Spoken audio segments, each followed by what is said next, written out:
Hi, K-pop lovers. Welcome back to our channel.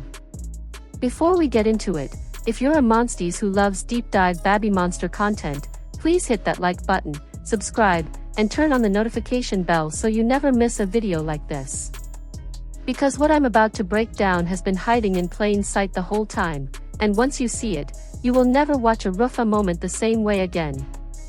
Have you ever watched a BABYMONSTER video, any video, doesn't matter if it's a performance, a behind-the-scenes clip, or just a casual group interview, and noticed that no matter where Pharita is, Ruka always seems to be right there? Not randomly. Not coincidentally.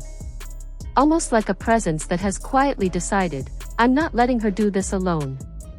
Fans have shipped them as Ruka for a long time, and most people treat it like a sweet friendship or cute fan service. But today we're going deeper than that, because the real story behind why Ruka is the way she is with Pharita is something that goes all the way back to who these two girls are, where they came from, and what it truly feels like to be a foreigner chasing a dream in a country that isn't yours. And I promise you, by the end of this video, you won't be able to call it just a ship anymore. Here's the thing that most people overlook when they talk about Ruka, and this is the foundation of everything. Both Ruka and Pharita are foreigners in Korea. Ruka is Japanese, Pharita is Thai. They are not in their home country. They are living in Seoul, performing in Korean, navigating one of the most intense entertainment industries in the world, far away from their families, their languages, their comfort zones. Now, that alone would create a natural pull between them. But it goes much deeper than just being foreigners together.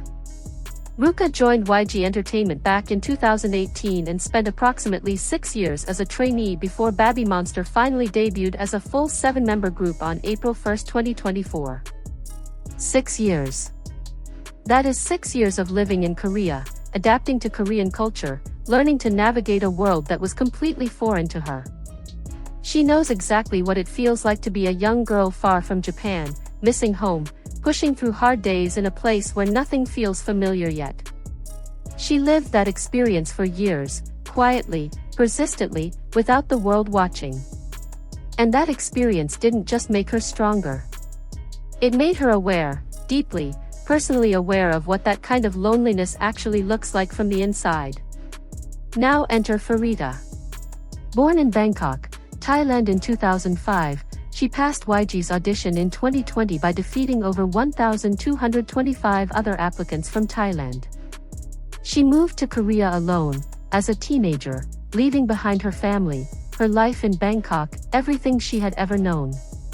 And this is the part that hits hardest. Pharita herself openly admitted that the biggest challenge she faced when she first came to Korea was simply adjusting to dorm life.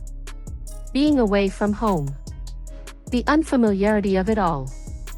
Those who knew her during pre-debut said she missed her family deeply, and there's documented footage of her crying when her family sent her video messages of support. This was not a girl who transitioned easily.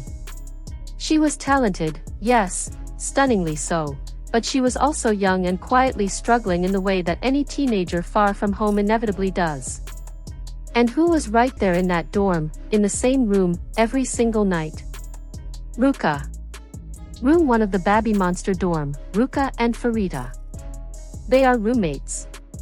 But more than that, Ruka is the one person in that entire house who could look at Pharita's quiet homesickness and say, without any need for explanation, I know exactly what that feels like. Not because she read about it. Not because someone told her. But because she lived it herself, for years, before Pharita ever arrived. That shared experience of displacement is the silent engine behind everything you see when you watch Ruka moments. When Ruka positions herself close to Pharita in group settings, when she steps in during moments where Pharita seems quieter or more withdrawn than the others, when her energy visibly softens in a specific way when the two of them are together, that is not performance. That is one person who has been through something hard, recognizing the same thing in someone else, and instinctively moving to cover it. Now here's another layer, and this one is important. Pharita, despite all of her incredible talent and breathtaking visuals, is naturally a reserved and camera-shy person. Her personality is calm, quiet, and introverted.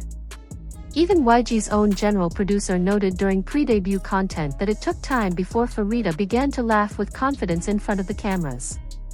In an industry where your ability to be expressive and commanding on camera can define your entire career, being naturally reserved is something you have to actively work through.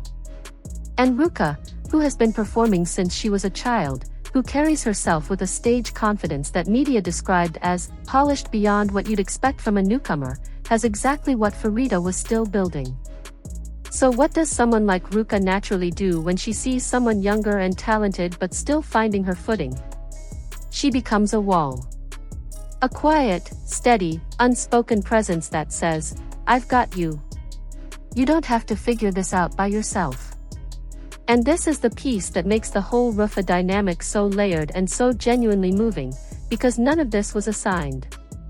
There was no instruction from YG telling Ruka to look after Pharita. This was not a calculated decision made in a boardroom. This is what happens when two people share a room, share a struggle, share the experience of being far from home in a foreign country, and one of them has walked further down that road and quietly decides to reach back for the other one. Ruka, with her ISTJ personality, disciplined, loyal, someone who shows love through steady action rather than words, is exactly the kind of person who would do that without ever announcing it. She doesn't need to make a speech about it. She just shows up. Consistently. Quietly. Every time. The reason Ruka hits so differently from other pairings in BABYMONSTER is because it is built on something real and specific. It's not just about being close in age, though they are the two oldest members of the group and share that seniority. It's not just about being roommates, though that physical closeness absolutely deepens everything. It is about two girls from two different countries who both made the same brave, terrifying choice to leave everything they loved behind and chase a dream in Korea. And somewhere in those quiet dorm nights and long training days, one of them looked at the other and silently decided, "You are not going to feel alone in this while I'm here." That is the untold story behind Ruka's obsession with protecting Pharita. It was never obsession for the sake of obsession. It was recognition. It was empathy built from personal experience. It was the oldest member of the group, the one who waited the longest, who understands better than anyone what it costs to survive the waiting, choosing to use everything she learned to make sure the girl in the next bed doesn't have to pay that same price alone. And MONSTIEZ, the fans, they feel all of this. Maybe not always in words, but they feel it. The Ruka fan community is one of the most emotionally invested corners of the entire BABYMONSTER fandom, and it's not hard to understand why. Scroll through any Ruka compilation on TikTok or YouTube and the comments will tell you everything. Fans write things like, "Ruka looks at Pharita like she's something that needs to be kept safe," or "Ruka's whole energy changes the second Pharita is around her." Some say watching them together feels less like watching a K-pop ship and more like watching a big sister silently guard someone she loves. Thai Pharita fans in particular have expressed how much it means to them to see their girl being looked after, knowing that even thousands of kilometers away from home, Pharita has someone in that group who genuinely has her back. Japanese fans of Ruka say that moments like this are exactly why they fell in love with her in the first place. Not just the incredible dancing or the cool rapper energy, but this quiet, fierce loyalty that she shows when it matters. And the international MONSTIEZ? They've taken Ruka and turned it into something almost universal, a symbol of what real support looks like, not the loud kind, but the kind that just quietly stays. What fans are hoping for now, and you can feel this deeply in the fandom, is that Ruka gets more space. More content, more moments, more genuine behind-the-scenes time where the world gets to see what Ruka and Pharita are like when they are simply just themselves together. Fans want to see Pharita continue to grow into her confidence on camera, and many genuinely believe that having Ruka beside her has been one of the biggest reasons she's been able to do that at all. There's a quiet hope that as BABYMONSTER grows bigger, as the world tours get larger, as the stages get wider, Ruka and Pharita never lose that private, grounding connection they have. Because in an industry that can be incredibly isolating, incredibly competitive, and incredibly loud, what they have is something rare, a place of genuine calm and safety in each other. So the next time you see a Ruka moment and feel that warmth in your chest, that pull that's hard to explain, just know, it's not fan service. It's not manufactured. It is real, and it has roots that go deeper than any ship compilation can fully capture. It's two foreigners, far from home, who found in each other exactly what they needed to keep going. If this video gave you all the feels, like it, share it with every MONSTIEZ you know, drop a comment below telling me your favorite Ruka moment, and subscribe if you haven't already. We go deep on BABYMONSTER here, and you do not want to miss what's coming next. I'll see you in the next one. Blackheart Annyeong.